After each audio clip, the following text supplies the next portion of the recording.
Virgo, my earth babies, positive vibes, motivation, inspiration, elevation, love, light, positive energy, goodwill, peace and healing, abundance and prosperity all your way.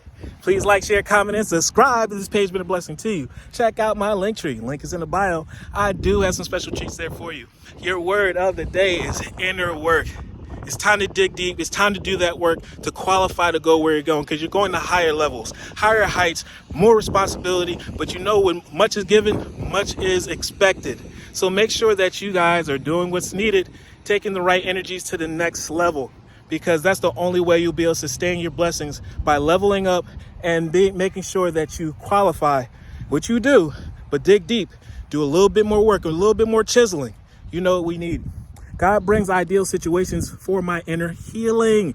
Heal yourself, heal people, hurt people, hurt people. As I become aware of my weaknesses, I turn them into strengths. I direct my thoughts towards light, and I see the positive side of every stage of my life. Darkness turns into courage. Therefore, I get stronger, and when you get stronger, you get wiser, and when you get stronger and wiser, bigger blessings can come your way because you can maintain them. Love one another, be kind to one another. Love yourself, I love you too.